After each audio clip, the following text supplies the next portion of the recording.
నమస్కారం N9 news కి స్వాగతం. హెడ్లైన్ చూద్దాం. జగన్ బావమరిదికి 2 చోట్ల ఓటు ఉన్నా చర్యలు తీసుకోవడం లేదు. చాపాటి ప్రభాకర్ రెడ్డి.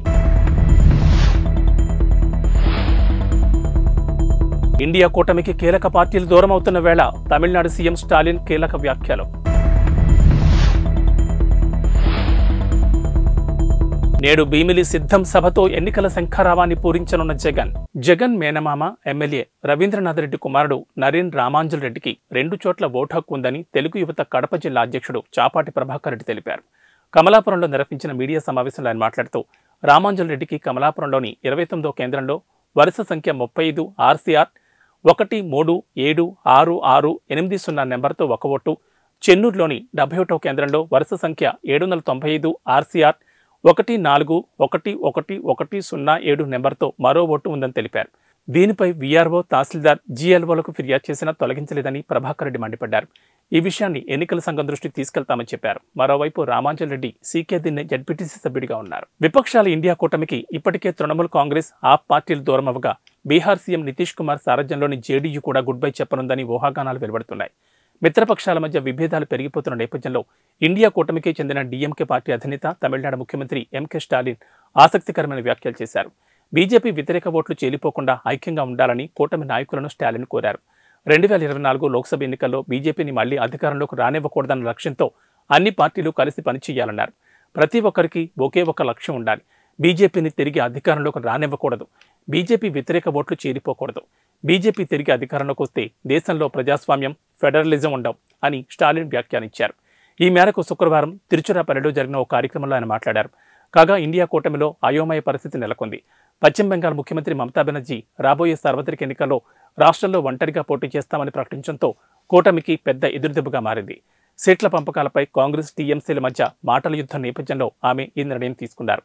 ఇక మమతా బెనర్జీ ప్రకటన చేసిన రోజునే పంజాబ్, హర్యానాలోని అన్ని స్థానాల్లో ఒంటరిగా పోటీ చేస్తామని ఆమ్ ఆద్మీ పార్టీ కూడా ప్రకటించింది. దీంతో కాంగ్రెస్ పార్టీకి గట్టి షాక్ ఇచ్చినట్లయింది. మరోవైపు నితీష్ కుమార్ విషయంలో అనిశ్చితి నెలకొంది. త్వరలో ఎన్డీఏ కూటికి చేరబోతున్నారని జాతీయ మీడియా రిపోర్టులు పేర్కొంటున్నాయి. దీనిపై 1-2 రోజుల్లోనే స్పష్టత వచ్చే అవకాశం ఉంది. ఏపీ ముఖ్యమంత్రి జగన్ ఉత్తరాంధ్ర నుంచి ఎన్నికల శంఖారావాన్ని పూరించబోతున్నారు.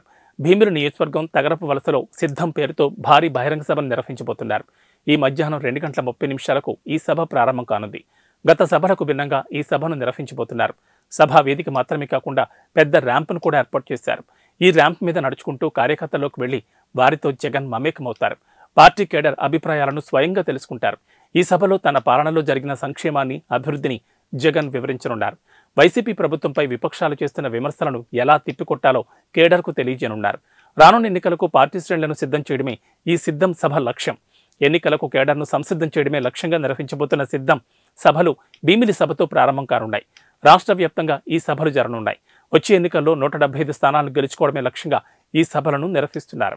ప్రముఖ ఈ-కామర్స్ సంస్థ ఫ్లిప్కార్ట్ 48% మార్కెట్ వాటాతో ఈ రంగంలో దేశంలో అగ్రగామిగా నిలిచింది. ఈ మేరకు అలయన్స్ బెర్న్స్టీన్ తాజా నివేదిక పేర్కొంది. అలాగే దేశంలో అత్యంత వేగంగా వృద్ధి చెందుతున్న ఆన్లైన్ కామర్స్ పోర్టల్గా మీషో నిలిచింది. బెర్న్స్టీన్ నివేదిక ప్రకారం వార్షిక ప్రాతిపదికన ఫ్లిప్కార్ట్ 21% వృద్ధి చెందింది. అదే సమయంలో మీషో యూజర్ బేస్ 32% పెరిగింది. మరో ఈ-కామర్స్ దిగ్గజం అమెజాన్ ఇండియా వినియోగదారుల వృద్ధి 13% పరిమితమైంది. ఫ్లిప్కార్ట్లో మొబైల్స్ 50%, వస్త్రాలు 30% అత్యధికంగా అమ్ముడవుతున్న కేటగిరీలో నిలిచాయి. ఆన్లైన్ స్మార్ట్ ఫోన్ విభాగంలో 48%, ఫ్యాన్ విభాగంలో 60% వాటాను ఫ్లిప్కార్ట్ దక్కించుకుంది. నెలకు సరాసరి 12 కోట్ల యాక్టివ్ యూజర్లతో మీషో వేగంగా అభివృద్ధి చెందుతున్న సంస్థగా నిలిచింది. గత ఏడాది కాలంలో ఈ ప్లాట్ఫామ్పై ఆర్డర్లు 43% వృద్ధి సాధించాయి. మళ్లీ షాపింగ్ చేసే వినియోగదారులు 80% ఉండగా రెవెన్యూ 54% పెరిగింది.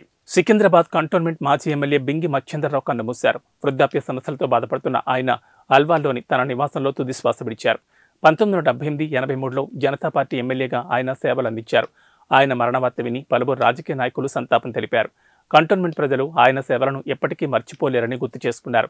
ఆయన మరణం రాజకీయాలకు తీరని లోటని ఆవేదన వ్యక్తం చేశారు. అల్వాల్ శ్మశాన వాటికలో నేడు ఆయన అంతిమ సంస్కారాలు నిర్వహించనున్నట్లు కుటుంబ సభ్యులు తెలిపారు. దేశమంతా రామనామ స్మరణలో మునిగిపోయిన వేళ తెలంగాణలోని ఖమ్మం జిల్లా నేలకొండపల్లిలో భక్త రామదాసుడిగా చెప్తున్న 16వ శతాబ్దం నాటి విగ్రహాన్ని గుర్తించారు. చెవులకు కుండలాలు, ముకుళిత హస్తాలతో ఉన్న ఈ విగ్రహం ఇక్కడి పోలీస్ స్టేషన్లోని ఓ రావి చెట్టు కింద ఎప్పటి నుంచో ఉన్నప్పటికీ ఇప్పటి వరకు ఎవరూ దాన్ని పట్టించుకున్న పాపాన పోలేదు. ఇటీవల ఓ వ్యక్తి ఈ విగ్రహాన్ని ఫోటో తీసి కొత్త తెలంగాణ చరిత్ర బృందం సభ్యుడు రామోజు హరగోపాల్, కట్టా శ్రీనివాస్కు పంపించారు. వెంటనే వారొచ్చి విగ్రహాన్ని పరిశీలించి ఆ విగ్రహం భక్త రామదాస్దేనని నిర్ధారించారు. చక్కని మీసకట్టుతో అప్పుడే తలారా స్నానం చేసి జుట్టును జారుముడి వేసుకున్న గోష్పాద శిఖ, అంజలి ముద్ర, నడుము పక్కన కత్తి, కుడి ఎడమ భుజాలపై శంకుచక్ర ముద్రలు ఉన్నాయి. అయితే ఈ శిల్పంలో రాజోచిత ఆహార్యం లేకపోవడంతో అది అక్కన్నది కానీ మాదన్నది కానీ అయ్యే అవకాశమే లేదని, వారి మేనలుడు కంచర్ల గోపన్నదేనని స్పష్టంగా చెబుతున్నారు. నిన్న ఈ విగ్రహాన్ని రామదాసు ధ్యాన మందిరానికి తరలించి రామదాసు 10వ తరం వారసుడైన కంచర్ల శ్రీనివాసరావు సమక్షంలో క్షీరాభిషేకం, ప్రత్యేక పూజలు చేశారు. అమెరికా అధ్యక్ష ఎన్నికలకు ముందు మాజీ ప్రెసిడెంట్ డొనాల్డ్ ట్రంప్కు గట్టి షాక్ తగిలింది. పరువు నష్టం కేసులో జీన్ కారోల్ అనే ప్రముఖ జర్నలిస్ట్, మాజీ అడ్వైస్ కాలమిస్టుకు $83 మిలియన్ పరిహారం చెల్లించాలని కోర్టు ఆదేశించింది. ఈ మేరకు న్యూయార్క్ సిటీ కోర్టు జ్యూరీ శుక్రవారం తీర్పునిచ్చింది. తనపై అత్యాచారాన్ని తిరస్కరించడం ద్వారా ట్రంప్ తన విశ్వసనీయతను దెబ్బతీశాడని, తన ప్రతిష్టకు భంగం కలిగించారని జీన్ కారోల్ కోర్టులో పరువు నష్టం దావా వేశారు. 1990లో మాన్హట్టన్లోని ఒక అత్యున్నత విభాగం స్టోర్లోని డ్రెస్సింగ్ రూమ్లో ట్రంప్ తనపై అత్యాచారం చేశారని Carroll what do we need man for a modest proposal అనే పుస్తకంలో రాసుకున్నారు.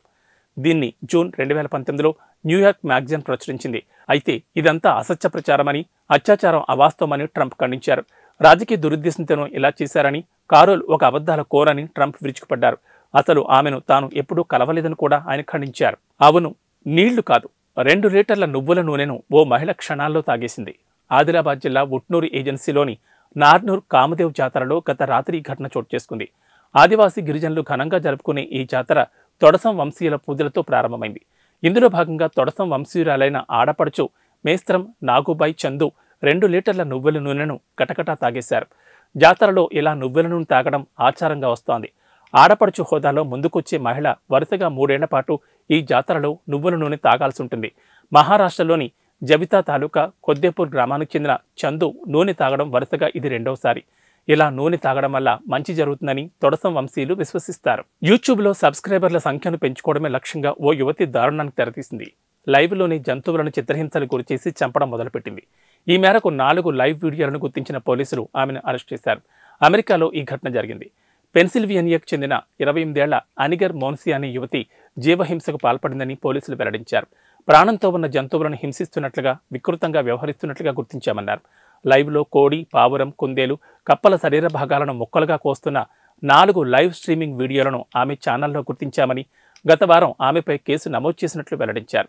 వేరువేరు జంతువులను పట్టుకుని హింసించడం ద్వారా సబ్స్క్రైబర్లను పొందిందని, లైవ్లోని వాటిని పట్టుకునేదని తెలిపారు. మేడారం జాతర సమయంలో మహిళల నుంచి టికెట్ వసూలు చేయాలన్న ఆర్టీసీ ఎండీ సజ్జనార్ ప్రతిపాదనను డిప్యూటీ సీఎం, ఆర్థిక శాఖ మంత్రి భట్టి విక్రమార్క తోసిపుచ్చారు. రాష్ట్ర బడ్జెట్కు సంబంధించి భట్టి, రవాణా శాఖ మంత్రి పొన్నం ప్రభాకర్, ఆర్టీసీ ఉన్నతాధికారులు ఇటీవల సమావేశమయ్యారు. ఈ సందర్భంగా సజ్జనార్ మాట్లాడుతూ, త్వరలో జరగనున్న మేడారం జాతర సందర్భంగా నడిపే ప్రత్యేక బస్సుల్లో మహిళల నుంచి టికెట్ వసూలు చేస్తే సంస్థ ఆదాయం పెరుగుతుందని ప్రతిపాదించారు. స్పందించిన భట్టి అది సరికాదని, ఎట్టి పరిస్థితుల్లోనూ మహిళలకు ఉచిత ప్రయాణం కొనసాగించాల్సిందేనని స్పష్టం చేశారు. ఒక్క మేడారమే కాదని ఏ జాతర సమయంలోనూ మహిళల నుంచి టికెట్ వసూలు చేయొద్దని ఆదేశించారు. వచ్చే నెల 18 నుంచి 25 వరకు జరగనున్న మేడారం జాతర కోసం ఆర్టీసీ ప్రత్యేకంగా 6,000 బస్సులు నడపాలని నిర్ణయించింది. ఒక్క హైదరాబాద్ నుంచి 2,000 బస్సులను సిద్ధం చేస్తున్నారు. ఇవి బులెటిన్ విశేషాలు. నమస్కారం.